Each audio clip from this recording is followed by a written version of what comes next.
selamat pagi semuanya. Salam sejahtera bagi kita semua. Salam sehat selalu ya. Oke, jadi kita sengaja pertemuan di kelas untuk mereview sedikit materi kita yang memang sebelumnya sudah pernah kita pelajarin ya. Kita hanya mereview aja. Tapi itu pun nanti kita boleh berdiskusi setelah saya menyampaikan materi ya. Jadi saya mencoba mengambil topik bagaimana sih perbedaan antara metode penelitian kuantitatif dengan metode penelitian kualitatif. Memang yang kualitatif kan baru kita pelajari ya, baru beberapa pertemuan yang kualitatif, tapi yang kuantitatif kemarin sudah kita pelajarin. Tapi yang kualitatif inilah ringkasannya. Nanti yang materi yang kedepannya untuk kualitatif udah saya akan kembangkan dari ringkasan yang hari ini nanti. Tapi inilah inti di kualitatif nanti. Oke, untuk mempersingkat waktu kita mulai saja dari pengertian dulu metode penelitian ya. Materi kita boleh lihat sama-sama. Metode penelitian pada dasarnya merupakan cara ilmiah untuk mendapatkan data dengan tujuan dan kegunaan tertentu. Kan seperti yang pernah kita bahas, kita ingin mendapatkan data. Teknik pengumpulan data kan ada 4 kemarin ya kan, di dalam kuantitatif, observasi atau pengamatan, interview atau wawancara, angket atau kuesioner, baru studi pustaka ya, studi literatur. Itu dia. Baru data yang kita ambil itu akan kita analisis. Itulah yang akan mau menjawab hipotesis kita. Kan hipotesis itu pernah yang kita sebutkan jawaban sementara terhadap pertanyaan penelitian kita. Itu hipotesis ya. Jadi kuantitatif mencoba untuk menjawab hipotesis. Lalu ada kata tujuan. Di bab 1 kan ada tujuan penelitian kita kemarin kan. Nah, tujuan penelitian, manfaat penelitian, ya kan? Apa sih masalahnya, apa rumusan masalahnya kan gitu ya. Itu dia. Lalu dari pengertian cara ilmiah, ada kata cara ilmiah di situ ya, di dalam materi kita.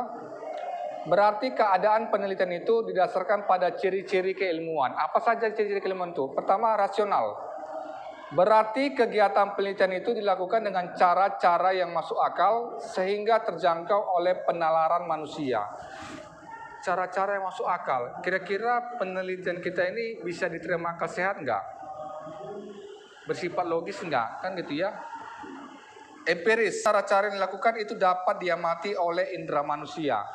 Makanya ketika kita melakukan prasurvei, kita perlu pengamatan. Itulah indera manusia kan. Ketika kita ingin mengumpulkan data, salah satunya adalah interview, kita akan berkomunikasi dengan responden kita. Kita udah tadi melihat pengertian dari metode penelitian. Kita lihat dari materi lagi perbedaan antara metodologi penelitian dengan metode penelitian. Ya, coba kita lihat sama-sama lagi tentang pengertian metodologi di materi. Lebih bersifat general. Metodologi adalah sistem panduan untuk memecahkan persoalan. Jadi kan di kuantitatif itu kan ada masalah dan ada rumusan masalah. Kemarin masalah kan identifikasi masalah, kita langsung menentukan apa kira-kira masalah yang terjadi di perusahaan. Ya kan, contoh menurunnya kinerja karyawan. Kan gitu ya tahun 2021. Lalu rumusan masalahnya apa? Karena kita sudah tetapkan tadi variabelnya adalah kinerja, maka kita kaitkanlah antara Y dengan X. Apakah ada pengaruhnya? Kira-kira begitu ya. Jadi kita mencoba untuk menjawab suatu permasalahan. Itulah yang dituang di dalam hipotesis. Jadi metodologi penelitian menjelaskan kerangka kerja, teoritis dan filosofis menyeluruh yang memandu penelitian. Metodologi penelitian berfungsi sebagai kerangka kerja di mana peneliti bekerja. Sebagaimana pernah saya jelaskan, kalau kita meneliti dengan laporan skripsi, tentu metodologi penelitian itu kan kerangkanya dari bab 1, bab 2, bab 3, bab 4, bab 5. Itulah metodologi penelitian, rangkaian atau kerangka keseluruhan dari penelitian kita yang kita tuang dalam skripsi. Lalu metode penelitian. Metode penelitian itu ada di dalam metodologi. Ada di dalam metodologi. Makanya di bab 3 kan namanya metode penelitian. Itu adalah metode penelitian itu isinya kemarin apa ya? Jenis penelitian, ya kan? Populasi dan sampel, teknik pengumpulan data, sumber data kan ada 2, data primer dengan data sekunder, ya kan? Teknik pengumpulan data ada 4, ya kan? Observasi atau pengamatan, kuesioner, atau angket, baru wawancara atau interview, dan terakhir studi pustaka atau studi literatur. Itulah yang kita gunakan untuk mengisi bab 2 teori-teori. Itu ada di bab 3 kan itu ya, metode penelitian. Lalu metode penelitian itu ada di analisis data. Analisis data itulah uji asumsi klasik, ya kan? Uji regresi, kira-kira begitu dia. Jadi kita sudah tahu perbedaan antara metodologi dengan metode penelitian. Lalu kita melihat kembali perbedaan metode penelitian kuantitatif dan kualitatif. Inilah yang mau kita lihat di mana sih perbedaannya. Tentu kan di kuantitatif kemarin sudah kita pelajari sekitar 6 pertemuan. Namun di kualitatif baru kita membahas. Tapi inilah ringkasan untuk kualitatif. Kita lihat dari definisi dulu ya pengertiannya untuk yang kuantitatif. Metode penelitian yang berlandaskan pada filsafat positivisme digunakan untuk meneliti pada populasi atau sampel tertentu, pengumpulan data menggunakan instrumen penelitian, analisis data bersifat kuantitatif atau statistik, jadi datanya bersifat angka, dengan tujuan untuk menguji hipotesis yang telah ditetapkan. Jadi kuantitatif kan harus ada hipotesis. Hipotesis kemarin kita artikan jawaban sementara atas pertanyaan penelitian. Itulah yang mau kita jawab. H0-nya, H-nya. H0-nya itu kan tidak ada pengaruh ya. Tidak ada pengaruh antara X dengan Y. H-nya ada pengaruh antara X dengan Y. Sementara pengertian daripada kualitatif, kita lihat sama-sama, berlandaskan pada filsafat positivisme. Digunakan untuk meneliti pada kondisi objek yang alamiah. Di mana peneliti adalah sebagai instrumen kunci. Teknik pengumpulan data dilakukan secara triangulasi atau gabungan. Kalau triangulasi itu kita terima informasi dari informan, lalu kita ingin memastikan informasi itu. Contoh, saya mendapatkan informasi tentang informasi kemiskinan dari adik ini, saya terima. Lalu saya ingin memastikan apa yang dikatakan dia. Saya tanya lagi sama yang lain, saya cari lagi informasi sama yang lain. Kira-kira begitulah triangulasi. Jadi gabungan daripada komunikasi. Setelah kita mendapatkan informasi dari satu responden atau informan kita pastikan lagi benar nggak apa yang dikatakan dia. Kita tanya lagi yang lainnya. Kita tanya lagi informasi sama yang lainnya. Kita kumpulkan lagi data yang berkenaan dengan yang dibilang tadi. Itulah triangulasi. Lalu tujuannya, kalau kuantitatif untuk mempelajari hubungan sebab akibat. Di dalam tujuan penelitian kita kan di bab 1 kan ada tujuan penelitian. Apakah ada pengaruh antara X dengan Y? Itulah hubungan sebab akibat. Lalu ada di hipotesis dia tidak ada pengaruh antara variabel X dengan Y. Kira-kira ada nggak dampaknya kalau dia tidak ada pengaruh? Itu makanya ada akibatnya, dampaknya. Bagaimana kalau tidak ada pengaruh? Kan begitu ya. Lalu tujuan yang kedua, tujuan kualitatif ada 2. Yang pertama untuk mendapatkan data yang mendalam. Seperti yang pernah kita bahas di metode penelitian kualitatif, kita kan berusaha untuk mengeksplorasi, ingin mendalami informasi, ingin mendeskripsikan. Jadi seperti filosofi yang kemarin saya katakan, seperti kita menggali sumur bor. Ketika kita di meter ketiga tidak dapat, kita mencoba lagi menggali. Kan gitu ya. Yang kedua tujuannya untuk mengkaji suatu fenomena sebagaimana adanya secara detail dan mendalam. Lalu yang berikutnya berdasarkan desain perbedaannya. Kalau kuantitatif dikembangkan sebelum belajar. Kenapa dikembangkan sebelum belajar? Inilah sebelum belajar. Dan harus belajar dulu metode penelitian kuantitatif, metode penelitian bisnis, mata kuliahnya. Diperlengkapi dulu, dikasih dulu pemahaman. Baru kita mengerjakan skripsi. Bisa nggak kita mengerjakan skripsi tanpa belajar metopel? Nggak bisa kan? Karena kita tidak tahu dasar-dasarnya bagaimana metode penelitian ilmiah itu kan gitu ya. Jadi inilah dia. Sebelum kita masuk ke lapangan mengerjakan skripsi, mengerjakan penelitian kita disampaikan dulu, diperlengkapi dulu dengan materi tentang metode penelitian. Sementara kalau desain untuk kualitatif dia fleksibel. Karena sifatnya kita melihat fenomena, karena melihat situasi sosial, Maka yang terjadi itulah yang kita angkat. Seperti contoh saya kemarin tentang analisis tingkat kemiskinan. Tentu kita melihat langsunglah tingkat kemiskinan yang terjadi di Kota Medan. Kita lihat kira-kira siapa saja yang berdampak atau yang masuk kategori kepada masyarakat yang miskin. Yang berikutnya perbedaannya berdasarkan pendekatan deduktif. Apa sih deduktif itu? Di situ sudah saya berikan catatannya. Deduktif adalah cara berpikir di mana pernyataan yang bersifat umum ditarik kesimpulan yang bersifat khusus. Lalu pendekatan di kuantitatif, uji tes teori. Di bab 2 kan ada kita selain landasan teori kita sajikan, lalu selain penelitian terdahulu, selain kerangka berpikir, selain hipotesis, di bab 2 itu ada juga kita menguji antarhubungan variabel yang kita gunakan. Contoh kalau kita variabel X1 kita adalah disiplin kerja, ya kita ada tentang kinerja, kita coba menganalisis antarhubungan ini dengan melihat penelitian-penelitian terdahulunya. Contoh di penelitian X, contohnya ada pengaruh antara X1 dengan Y tadi. Ternyata di penelitian lainnya ada jawabannya tidak pengaruh, kan gitu ya. Lalu bagaimana dengan jawaban kita di penelitian kita? Itulah nanti yang ada di pembahasan. Tetapi untuk uji tes teori dimaksud di sini itu ada di bab 2 yang mungkin sudah ada dapat kerangkanya kemarin ya untuk tugas kita. Selain landasan teori ada kerangka berpikir ya, ada hipotesis, baru antarhubungan, analisis antarhubungan. Lalu yang berikutnya, kalau untuk pendekatan di kualitatif ada induktif.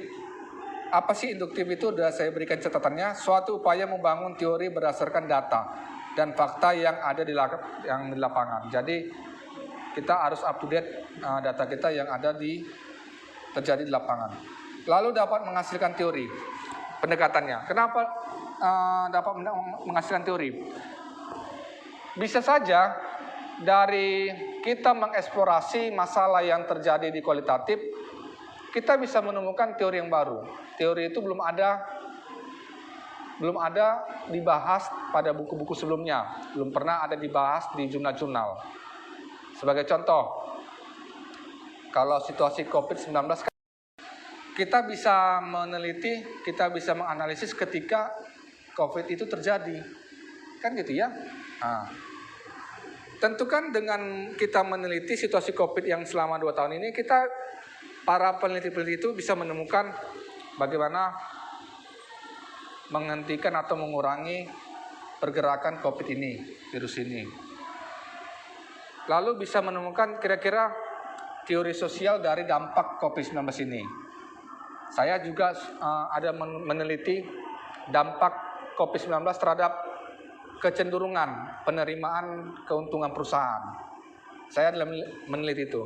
Jadi hasil penelitian saya bahwa COVID-19 itu berpengaruh sama penerimaan pendapatan atau keuntungan dari perusahaan. Pada saat itu kan perusahaan kan kolaps, gak laku apa-apa, dan banyak karyawan di PHK, perusahaan banyak tutup. Itulah dampaknya. Itu saya bisa teliti itu ketika saya tahu situasinya tahun 2021. Jadi saya bisa menawarkan teori yang baru. Ada kecenderungan penurunan pendapatan atau keuntungan perusahaan pada saat COVID-19. Ada kawan saya juga meneliti dampak COVID-19 terhadap PHK besar-besaran. Itulah teori baru. Itu bisa kita teliti ketika ada situasi tertentu, kan begitu ya.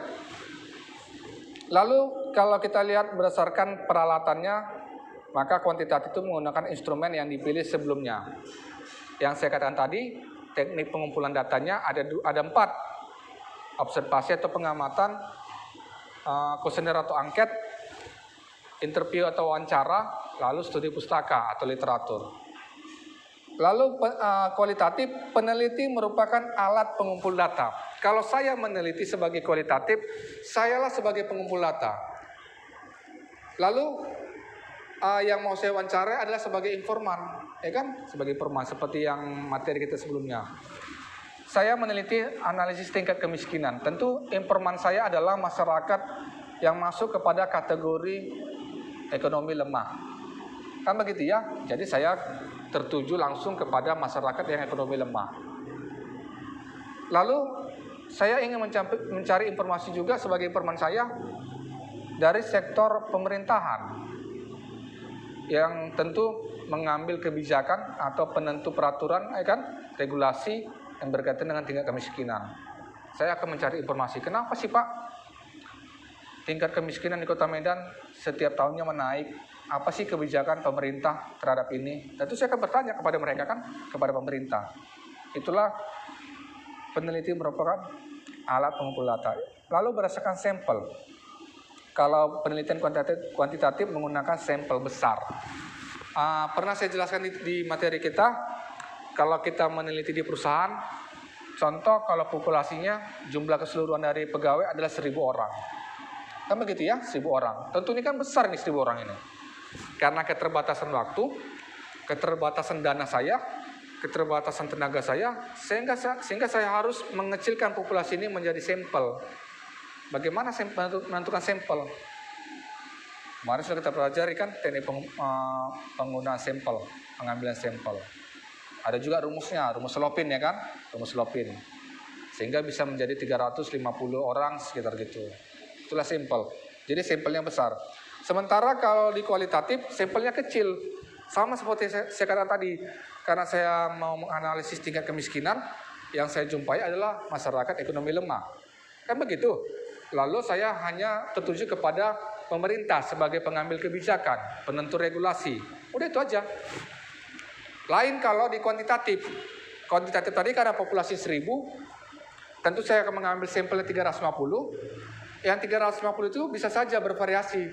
Tentu berbeda latar belakang pendidikannya, berbeda latar belakang jabatannya, berbeda latar belakang jenis kelamin, dan sebagainya. Kan begitu kan, itu besar dia sampelnya. Sementara kalau yang kualitatif kecil, kita hanya tertuju kepada yang mau kita analisis. Lalu yang berdasarkan analisis, kalau di kuantitatif, analisis statistik data numerik, itu statistik lah ya. Makanya kan ada uji asumsi klasik ya kan, ada uji regresi linear, kan ada uji regresi linear ada dua itu kan, linear berganda dan linear sederhana, ada dua kan, itu kan pendekatan statistik. Sementara kalau yang kualitatif analisisnya adalah deskripsi naratif. Kalau naratif kan menjelaskannya, mendeskripsikan, jadi secara detail kita deskripsikan, kita narasikan. Dan interpretasi itu mencoba kita memaknai apa sih informasi yang kita berikan ini, maknanya seperti apa. Oke, lanjut kepada perbedaan aksioma, perbedaan dasar antara metode kuantitatif dan metode kualitatif. Jadi kuantitatif itu sudah pernah kita bahas kemarin ya. Ini merupakan lanjutan dari pembahasan kita di materi sebelumnya. Saya hanya mereview aja sedikit ya. Aksioma yang pertama, pandangan dasar yang pertama, sifat realitas. Kalau metode kuantitatif dapat diklasifikasikan, konkret, teramati, terukur. Karena sifatnya data, maka bisa terukur. Makanya kan di angket kita atau kuesioner kita kan hanya ada 5 pernyataan kan. Pernyataan pertama, sangat tidak setuju, kita berikan skornya 1. Tidak setuju, skornya 2. Ragu-ragu, skornya 3. Setuju, skornya nilainya 4. Baru yang sangat setuju, skornya 5. Itu kan terukur kan. Jadi ketika adik ini mau menjawab kuesioner saya dengan pernyataan setuju, maka saya kategorikan dengan skor nilai 4. Kan begitu ya. Kalau dia tidak setuju contohnya, kategori masuk mana? Kategorinya skornya nilainya 2. Jadi terukur dia. Jadi kalau tidak kita berikan skornya tadi, kita bingung. Kalau semua menjawab setuju, kira-kira bagaimana ukurannya kan gitu ya, setuju tadi. Kira-kira begitu. Kalau yang metode kualitatif sifatnya dinamis. Dinamis itu kan berkembang. Seperti situasi COVID-19 inilah kan berkembang kan. Ada varian-varian yang baru. ada bentuk hasil penelitian obatnya yang bisa kira-kira yang bisa dimixkan, yang bisa digabungkan kira-kira untuk mengurangi dampaknya kira-kira yang bagaimana. Itulah yang sifatnya dinamis. Lalu aksioma yang kedua, hubungan peneliti dengan yang diteliti. Kalau yang kuantitatif, hubungan peneliti dengan yang diteliti sifatnya independen. Independen itu tidak bisa dipengaruhi, berdiri sendiri, bersifat mandiri. Jadi adik ini sebagai responden saya tidak bisa pengaruhi. Adik harus jawab setuju, nggak bisa. Jadi dia sesuai dengan pemahaman dia, sesuai dengan pengalaman dia lah dia menjawab pernyataan kita. Jadi nggak bisa kita pengaruhi, itulah independen. Jadi responden itu independen. Sementara kalau di metode kualitatif hubungannya interaktif, harus komunikasi.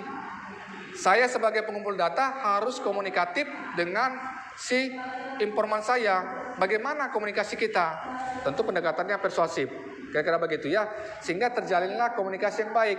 Jangan terlalu kaku, jangan terlalu yang monoton, kan begitu ya. Lalu yang berikutnya, aksiomanya hubungan variabel sebab akibat untuk kuantitatif, kualitatif timbal balik atau interaktif. Lalu kemungkinan generalisasinya, kalau metode kuantitatif cenderung generalisasi. Kalau yang kualitatif lebih bersifat ikatan konteks. Lalu kalau peranan nilai, kalau kuantitatif itu cenderung bebas nilai. Dan kalau kualitatif terikat nilai-nilai yang dibawa peneliti. Kalau berdasarkan karakteristik dapat kita lihat di materi ada berdasarkan desain, tujuan, teknik pengumpulan data, instrumen penelitian, datanya bagaimana, sampelnya besar. Kalau di kuantitatif, kualitatifnya sampelnya kecil. Baru berdasarkan analisis, berdasarkan hubungan dengan responden, berdasarkan usulan desain, lalu kapan penelitian dianggap selesai, dan terakhir kepercayaan terhadap hasil penelitian. Materi yang terakhir dapat kita lihat berdasarkan prosesnya. Ya, dalam materi kita lihat kalau kuantitatif prinsipnya untuk menjawab masalah, itulah tadi hipotesis. Ketika hipotesis itu sudah terjawab, udah sampai di situ. Yang berikutnya bertolak dari studi pendahuluan. Baru yang ketiga masalah dirumuskan secara spesifik. Dan untuk menjawab rumusan masalah sifatnya sementara, menguji hipotesis, menyusun instrumen penelitian.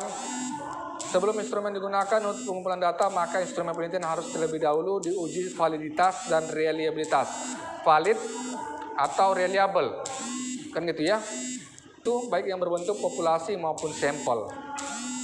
Setelah data terkumpul maka dianalisis dan terakhir kita membuat kesimpulan. Itulah kalau di metode kuantitatif. Sementara di kualitatif ada 3 tahapan. Yang pertama orientasi atau mendeskripsikan. Yang tahap kedua kita reduksi. Artinya kita mereduksi segala informasi yang telah diperoleh. Kita fokus dulu informasi itu.